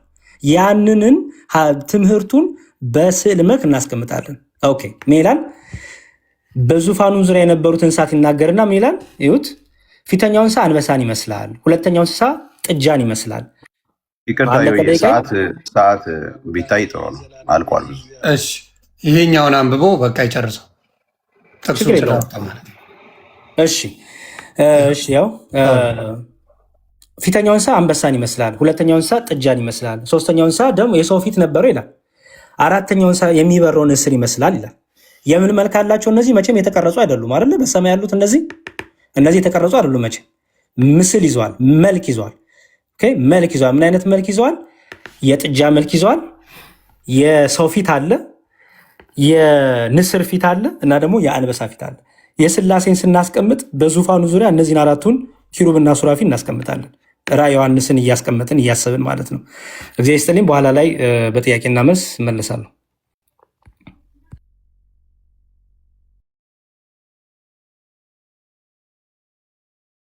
ያንተ ነው ዜዶ አባቴ። እሺ አይ አንድ ዶክመንት ለማሳየት ኮምፒውተሬን እየከፈትኩ ነው። በርታች መጥቼና እምቢ ስላለኝ ነው። አንድ ጊዜ ችግር የለም። ታፕታፕ ኮፒ ሊንክ ቤተሰብ እያዳመጣችሁ አንዳንድ ጥቅስ የሚሰጧቸውን ዜዶም የሚሰጠውን መዝሙረ ያሬድ የሚሰጠውን ለሌላ ጊዜ መማሪያ እንዲሆን በትይዙ መልካም ነው። ወንድምና እህቶች ተባረኩ። ከስር በፍቅር ለሁሉም ነገር በፍቅር ብታደርጉት ደስ ይለኛል። ምንም አይነት ስድብ ባይኖር የመጽሐፍ ቅዱስ ጉዳይ ከሆነ ስለሆነ የጌታ ጉዳይ ስለሆነ ስድድብ ባይኖረው፣ ጾመኛም ስለሆኑ በሁለቱም በኩል ጾም ስላለ በአሁን ሰዓት ስድቡ ባይኖር ደስ ይለኛል። ታፕታፕ ኮፒ ሊንክ ቤተሰብ ተባረኩ። ስትጀምር ነው ደቂቃውን የሚይዘው። ዜዶ አልከፍትም ስላለኝ እንትኑ በቃ ዝም ብዬ እንትኑ ብቻለች። ምናልባት መጽሐፍ ቅዱስ ወይ እሱን ቃሉን እያሳየው ልቀጥል መሰለኝ እምቢ ስላለኝ መክፈት። አይ እንደፈለግ አባት። እሺ እንግዲህ ቅድም ደጋግሜ አንስቼላቸዋለሁ። እውነት ለመናገር ማለት ነው የዘዳግም መጽሐፍ ዋናው እንግዲህ ብዙ ጊዜ የሚነሳው በዚህ በዘዳግም መጽሐፍ ነው። ዘዳግም መጽሐፍ ምዕራፍ 5 ላይ ቁጥር 9 እና 8 እና 9 ስትመለከቱ በሰማይ ካለው በምድር በታች ባለው በምድርም ከምድርም በታች ባለው በውሃ ካለው በማናቸው ምሳሌ የተቀረጸ ምስል ለአንተ አይሆንልህ ይላል። በቃ በአጭር ቃል ከእግዚአብሔር ውጭ በየትኛውም አይነት መልኩ ለተቀረጸ ስዕል መስገድ ምንም አይነት መጽሐፍ ቅዱሳዊ አይደለም። ከቅድም ጀምሮ እኔ አሁን እውነት ለመናገር 5 ደቂቃው ይሄ ደቂቃም እንዳይጨመር የፈለኩበትን ምክንያት ምንድን ነው ካልካችሁኝ ማለት ነው መጽሐፍ ቅዱስ የማያውቀው ትምህርት ስለሆነ ማለት ነው። ይሄ አሁን የሚደረጉት ስርዓቶች መጽሐፍ ቅዱስ የማያውቃቸው ስለሆኑ እኔ አሁን እንዲህ ነው ብዬ አሁን ቅድም ደንቤ የሆኑ ጥያቄዎችን ስጠይቀኝ ይሄንን እንደዚህ ቢሆን እንደዚህ እያልኩኝ በመጽሐፍ ቅዱስ የሚጠየቁ ጥያቄዎችን ሳስረዳ ነበር። መጽሐፍ ቅዱሳዊ ያልሆነ ስለሆነ ጎትተው መጽሐፍ ቅዱሳዊ ለማድረግ ከሚደረግ ጥረት ውጪ ይሄ ነው ብዬ እኔ ልናገር የምችለው ነገር የለም። መጽሐፍ ቅዱሱ ግን ዘግቶታል። ምን ብሎ ዘግቷል?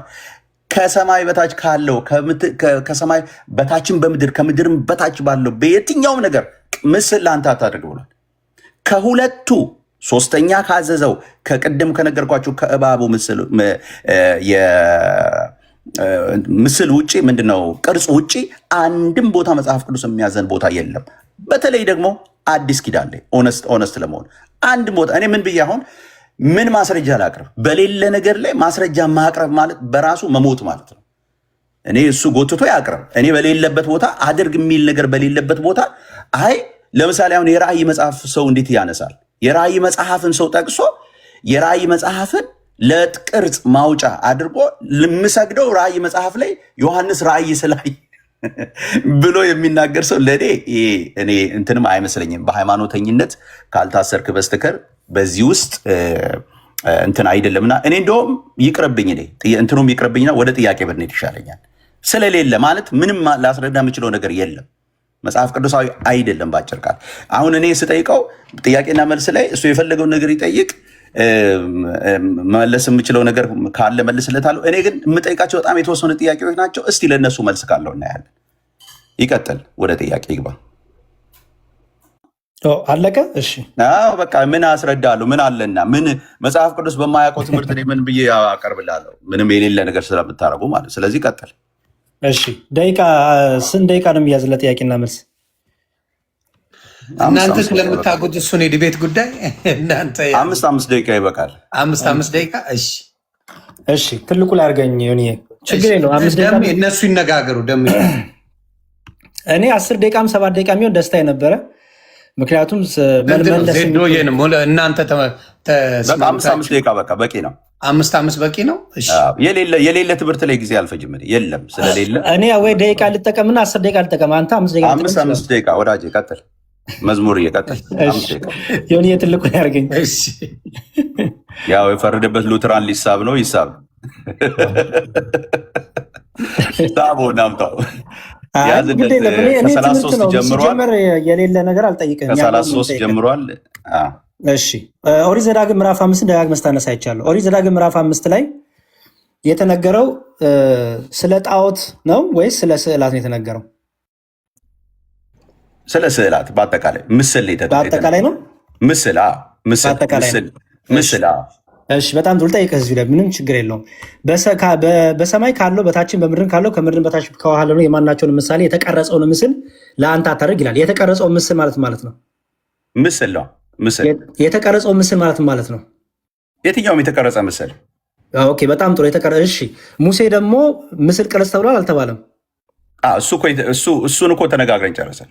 ጥያቄ ነው አለ ብያለሁ። ለሺ እዚህ ጋር ያለው ምስል የተቀረጸ የተከለከለውና እዛ ጋር የተቀረጸው ምስል የተፈቀደበት ልዩነቱና አንድነቱ ምንድን ነው?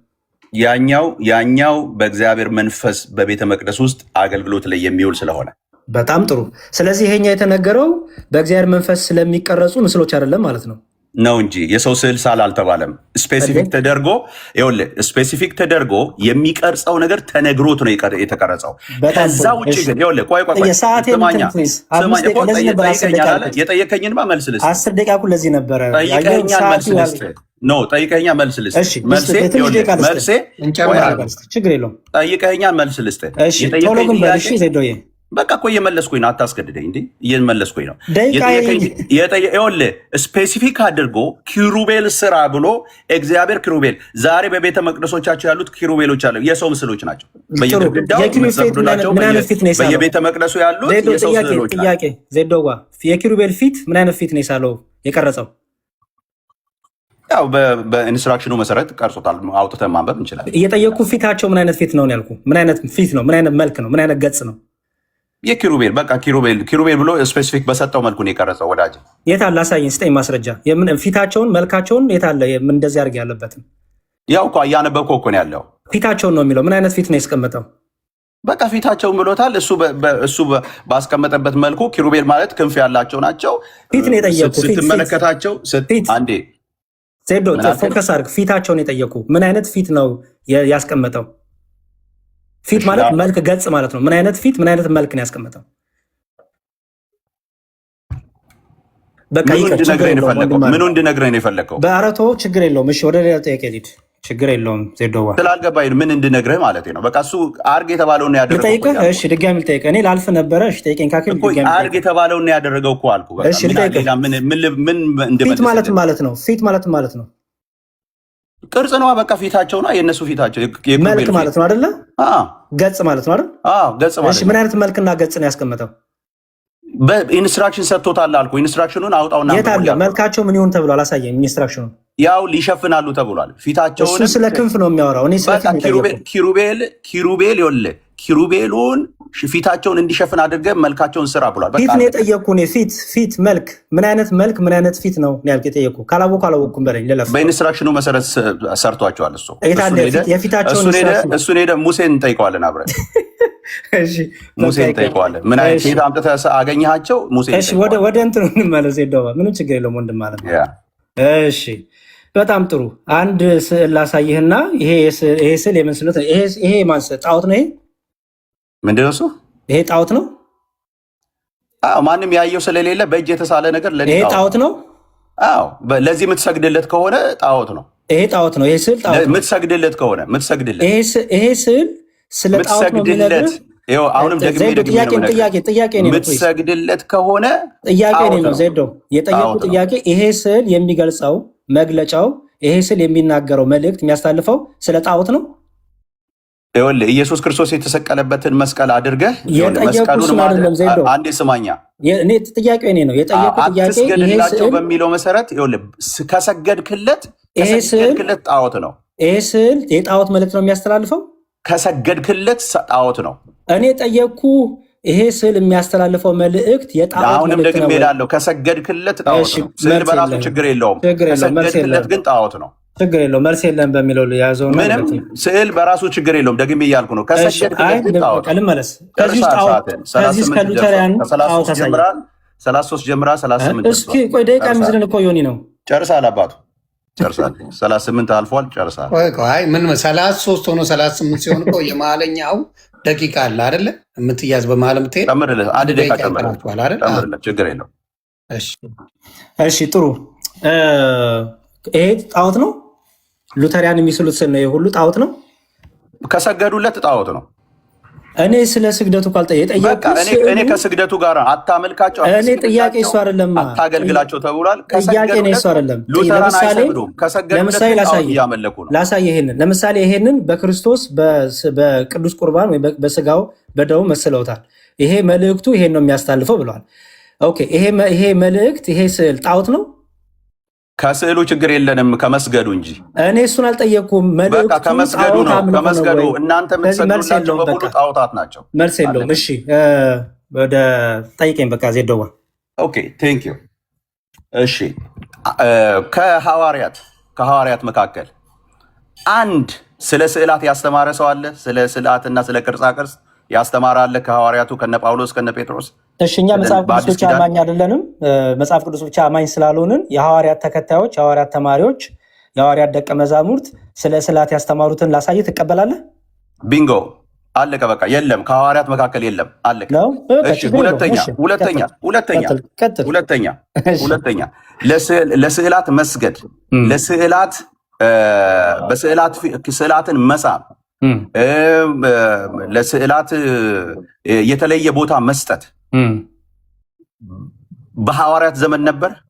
ከመሳል ውጭ ስለ መሳል አልተናገርኩም። ከመሳል ውጭ በሐዋርያት ዘመን ነበር። እሺ ስለዚህ አሁንም ልቀጥል። የሐዋርያትን ደቀ መዛሙርት ትምህርት ትፈልጋለህ? እኔ መጽሐፍ ቅዱስ ብቻ አማኝ አይደለሁም። አሁን በቃ የለም አለቀ። እሺ በማርያም ስዕል ፊት መስገድ እና ለእሷ ጸሎት ማድረግ መጽሐፍ ቅዱሳዊ ነው? ስለ ጸሎት ነው ጥያቄ። መጽሐፍ ቅዱሳዊ ነው ወይ? በቃ ስለ ስዕል እያወራን ነው። ሁሉ እናወራለን። በስዕሏ ፊት መስገድ እና በስዕሏ ፊት መጸለይ መጽሐፍ ቅዱሳዊ ነው? ታሳየኛለህ? ከመጽሐፍ ቅዱስ አንድ ቦታ ስግደት ሁሉ አምልኮ ነው ብለን አናምንም። ከመጽሐፍ ቅዱስ አንድ ቦታ ላይ ታሳይ ትችላለህ? ልመልስልህ። አሁንም እኔ መጽሐፍ ቅዱስ ብቻ አማኝ ስላልሆንኩኝ የለም በቃ የለም። እሺ ለምሳሌ የመላእክትን ስዕሎች ትስላላችሁ። የመላእክት ስዕሎች በመጽሐፍ ቅዱስ ላይ እንደዚህ አድርገህ ገብርኤል ለምሳሌ ይሄ አይነት ነው ተብሎ መንፈስ ናቸው አይደለ? በመጀመሪያ ይሄን ኮንፈርም አድርግልኝ። መንፈስ ይሳላል። እንግዲህ ሙሴ ስሏቸዋል ፊታቸውን። መንፈስ ይሳላል። ያው ሙሴ ስሏቸዋል። ሙሴ አልሳለ፣ ሙሴ ቀረጸ። ምንድን ነው የቀረጸው? እግዚአብሔር በነገረው መሰረት ነው ቅርጽ ያደረገው። ቆይ ገብርኤልን ሚካኤልን የት አይተህ ነው የሳልከው? ሚካኤልን ምን አልከኝ? የት አይተህ ነው የሳልከው? የሚካኤልን ስዕል የምትሰግድለት የት አይተህ ስለሆነው? ኦኬ ሲጀመር መላእክት በመጽሐፍ ቅዱስ መላእክት ሲገለጡ በደንብ መጽሐፍ ቅዱስ አስቀምጦልናል። ስለዚህ ያንን ምሳሌ አድርገን ያንን እናስቀምጣለን። በቃ የለም። እሺ በገብርኤል ስዕል ፊት በገብርኤል ስዕል ፊት መስገድና መጸለይ ወደ ገብርኤል መጽሐፍ ቅዱሳዊ ነው? መጽሐፍ ቅዱሳዊ ነው። እሺ አንድ በስዕል ፊት የሰገደና ጸሎት ያቀረበ ሰው ልታሳይኝ ትችላለህ? እሱን እኮ የነገርኩህ ነው ዜዶዋ። አየህ መጽሐፍ ቅዱሳዊ ነው ስል ልታሳይኝ ትችላለህ ወይ? መጽሐፍ ቅዱሳዊ ከሆነ ትምህርት ነው የምናወራው። ትምህርቱን ላሳይህ። አንድ ሰው አሳየኝ። ትምህርቱን ላሳይህ ሆይ አንድ ሰው ወደ ገብርኤል ወደ ስዕሉ የሰገደ አንድ ሰው ከመጽሐፍ ቅዱስ ላይ ላሳይ ወይ? ትምህርቱን ላሳይ ወይ? እኛ መጽሐፍ ቅዱስ ብቻ አማኝ አይደለንም። የሰገደ ሰው እዚህ ቦታ ላይ አለ ብለህ መጽሐፍ ቅዱስ ብቻ አማኝ አይደለንም እኛ። እንዴ ትምህርቴን ላሳይ። መጽሐፍ ቅዱስ ብቻ አይደለህም። ዝም ብሎ እኔ አንድ ነገር ልንገርህ፣ ጌታ ምስክሬ። ይኸውልህ አይሴድ ቅድም 2 ደቂቃ ይበቃኛል ብዬ ነበረ። ዊዝን 2 ሚኒትስ 5 ጥያቄዎች። አረ ጥያቄን ቀጥል ፕሊዝ፣ እየጠበቅኩ ነው ዜዶ። ኢቭን አንድ እኮ ነው የማወራ። አረ ጥያቄን ቀጥል ፕሊዝ። ኦኬ ጥያቄ፣ ሌላ ጥያቄ። ዛሬ መዝሙር ያሬድ እንደ ቤተክርስቲያን አገልጋይ መዝሙር ያሬድ ወደ እግዚአብሔር መንፈስ ነው አይደል? እግዚአብሔር መንፈስ ነው። አዎ ኦኬ። ሰው ወደ እግዚአብሔር ሲጸልይ የሚረዳው መንፈስ ቅዱስ ነው አይደል? ሰውን መንፈስ ቅዱስ ጸሎትም ሰሚ ነው፣ ረጅም ነው። መንፈስ ቅዱስ ጸሎትም ይረዳል፣ ይሰማል። እንደገና ደግሞ ስትጸልይም ደግሞ እንድትጸልይ የሚረዳ እሱ ነው አይደል? መንፈስ ቅዱስ ነው። ለስዕሉ ወደ ስዕሉ ስትጸልይ መንፈስ ቅዱስ ነው ወደ ስዕሉ የሚያጸልይህ? እሺ፣ ጸሎት ወደ እግዚአብሔር የሚቀርብ ጸሎት ሁሉ መንፈስ ቅዱስ ነው ወይ ወደ ስዕሉ የሚያጸልይ መንፈስ ቅዱስ ነው? አዎ፣ ምክንያቱም እኛ የእግዚአብሔር ክብር መገለጫ ፊት ስንቆም የእግዚአብሔር ክብር የሚገለጠው በመንፈስ ቅዱስ ስለሆነ የእግዚአብሔር ክብር መገለጫዎችን ነገሮች ሁሉ መንፈሳዊ ነገሮች ናቸው ብለን እናምናለን። ስለዚህ መንፈስ ቅዱስ ለምሳሌ አሁን አንተ ወደ ማርያም ስዕል ስትጸልይ መንፈስ ቅዱስ እንዴት እንደምትጸልይ ስለማታውቀው መንፈስ ቅዱስ ይመጣና ለማርያም ስዕል ምን ብለህ እንድትጸልይ ይረዳሃል ማለት ነው፣ ይነግርሃል ማለት ነው። አንተ አልክ እሱን እኔ ስጸልይ መቼ እንደዛው ነው አልኩ። ኦኬ። ስለዚህ ወደ እሷ ስትጸልይ መንፈስ ቅዱስ ይረዳሃል። ልንገር እንደዛ ከሆነ አሁንም በደንብ ስማኝ። እኛ ቅዱሳት ስዕላት ነገረ እግዚአብሔርን ይተርካሉ፣ የእግዚአብሔርን ነገር ያስተምራሉ። ስዕላቱ ሁሉ ቅዱሳኑ ሁሉ የሚመሩት ወደ ክርስቶስ ነው። ስለዚህ ስዕላቱ ፊት ስንቆም ወደ ክርስቶስ የሚመሩን ትምህርቶች ያዙ ናቸው። ስለዚህ በስዕላቱ ፊት ስንቆም ጠየቅኩ፣ መንፈስ ቅዱስ ይረዳሃል ወይ ነው ያልኩት። መንፈስ ቅዱስ ወደ ስዕሉ እንድትጸልይ መንፈስ ቅዱስ ይረዳሃል ወይ? ምን ብለህ እንድትጸልይ ይረዳሃል? መንፈሳዊ ነገሮቻችን ሁሉ በመንፈስ ቅዱስ የሚመሩ ናቸው። በቃ ያሬድዬ፣ የመጨረሻ ጥያቄ የስላሴ ስዕል አላቸው። የስላሴ ስዕል ወልድ በስጋ ተገልጧል። እውነት ነው። ኦኬ። እነዛ 3 ሽማግሌዎች ወልድን የሚጨምር ስዕል ነው። እሺ፣ በጣም ጥሩ። ስለዚህ የስላሴን ስዕል እንደዛ የመሳልንበትን ምክንያት ላስረዳ። የስላሴን ስዕል በገጸ አረጋዊ የሳልንበት ምክንያት የእግዚአብሔርን አባትነት፣ የእግዚአብሔርን ቸርነት፣ የእግዚአብሔርን ጠባቂነት፣ የእግዚአብሔርን ለእኛ ያለውን አባትነቱን ለመግለጽ በአረጋዊ አንድም ደግሞ በዘመናቱ የሸመገለ የሚለውን ያንን ይዘን ያንን ለመስበክ ያንን ለማስተማር በዘመናቱ የነበረውን ለማስተማር በገጸ አረጋዊ እንስላለን። ያ ስላሴ ነው እያልን አይደለም። እኛ የስላሴን አንድነትና ሶስትነት ፍጹም የአካል ልዩነት እንዳለ አብ ወልድ እንዳልሆነ ወልድ አብ እንዳልሆነ መንፈስ ቅዱስ አብ እንዳልሆነ እንዳልሆነ የአካል ሶስትነት እንዳለ ማሳየት በ3 ገጸ አረጋዊ እንስላለን። ለስላሴ ለማታውቃቸው ለሶስቱ ግን ትሰግዳለህ። የማላውቀውን አምላክ ይሰገድለታል። የስላሴ ስዕል ይሰገድለታል። በጣም ጥሩ ይሰገድለታል።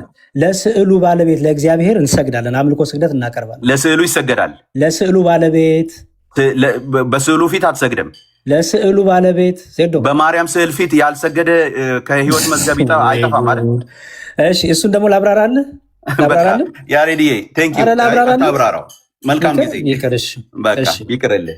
መልካም እናጠቃለን። ሆን ይበቃል። ይህን ያህል ከተደበደብክ እኔ እንግዲህ ድብደባ አልነበረም። በፍቅር አይሻልም ዜዶ?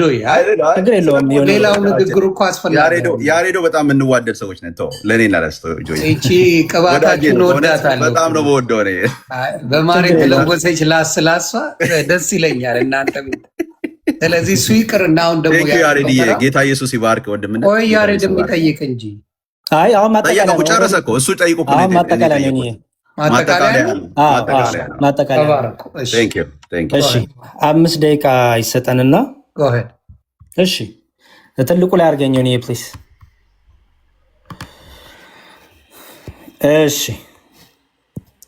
እግዚአብሔር ይስጥልን። ጥሩ ውይይት ነበረን። ለእኔ ድብደባ ነው ብዬ አላስብም። ምክንያቱም የመሸነፍ የማሸነፍ ጉዳይ ሳይሆን ትምህርት ነው የተገለጠው። እኔ ዜዶን አልደበደብኩትም፣ ትምህርቴን የነገርኩት። ሆፕፉሊ እሱን በዛ ይረዳዋል ብዬ አስባለሁ። ለማንኛውም ግን ልመለስ። እንግዲህ ዛሬ ከዜዶ ጋር እንዳወራ ነው እንዳያችሁት ስዕላት ጣዖት ናቸው ብሏል። ስለዚህ ለምሳሌ ይህን ስዕል እኛ ስናስቀምጥ ዮሐንስ ወንጌልን እየሰበክን ነው። ዮሐንስ ወንጌል ምዕራፍ 19 ሙሉን የያዘ ሀሳብ ነው ይህ ስዕል። ኦኬ፣ ይህ ስዕል እዚህ ጋር እንደምታዩት የራስ ቅል ታያላችሁ። በራስ ቅል በጎልጎታ ጌታ እንደሰቀሉት ለማሳየት ነው። መስቀሉ አለ፣ ጎኑን ሲወጋ አለ፣ እነ ዮሐንስ አሉ፣ እመቤታችን አለች። ይሄ ደግሞ ሲጨልም አለ። ስለዚህ አንድ ሰው ይሄን አይቶ ክርስቲያን የሆነ ሰው መጽሐፍ ቅዱስ አውቃለሁ የሚል ሰው ይሄን አይቶ መቼም ጣዖት አያመልክም። ይሄን አይቶ ነገረ ክርስቶስ ሕማሙ፣ ግርፋቱ ስለሱ ቤዛ መሆኑ ይረዳል። ለምሳሌ ማንበብ መጻፍ የማይችል ሰው ወደኛ ቤተክርስቲያን ቢመጣ ስዕላቱን አይቶ መንፈሳዊ መልእክት መጽሐፍ ቅዱስን ይማራል። ወደ እነ ዜዶ ቸርች ቢመጣ ድንጋይ ነው የሚያየው፣ ቆርቆሮ ነው የሚያው፣ ሚስማር ኮፍያ ሚስማር ነው የሚያው። ኦኬ ወይ የአዳራሽ ላይት ነው የሚያው፣ ወይ ጋዝ ነው የሚያው፣ ጋዝ ላይት ነው የሚያው። ኦኬ ሶ ወደኛ ቤተ መቅደስ ሲመጣ ግን በስዕላት ዙሪያን ይደረጋሉ። ለምን? ስዕላቱ ራሳቸው ምን ስለሆኑ መጽሐፍ ቅዱስን የሚያስተምሩ። ኦኬ የእግዚአብሔርን ቃል እኛ ስናስተምር ማንበብ የሚችለው መረዳት የሚችለው በስብከት በትምህርት ይረዳል። ማጽፍ ማንበብ የሚችለው እየጻፈ እየተማረ ይወስዳል። ማንበብ የማይችሉ ሰዎች የተለያየ ምክንያት ማንበብ የማይችሉ ሰዎች በስዕላት ይማራሉ። ስለዚህ ስዕላትን እኛ በቤተ መቅደስ የምንስለው በቤታችን ስዕላትን የምንጠቀመው ለትምህርት ለጸሎት እንጠቀመው። ለምሳሌ በዚህ ስዕል ፊት ቆሜ ስጸልይ የክርስቶስ ሕማም የክርስቶስ ቤዛነት ስለኔ የተገረፈው ግርፋት ስለኔ የተሰቀለው መሰቀል ትዝ ይለኛል። ይሄን እያሰብኩኝ ለክርስቶስ ለአምላኬ በእንባ እጸልያለሁ። ሕማሙን እያሰብኩ አምላኬን አመሰግናለሁ ስላደረገልኝ ቤዛነት። እነ ዜዶ ቸርች ይሄ መስቀል አለ።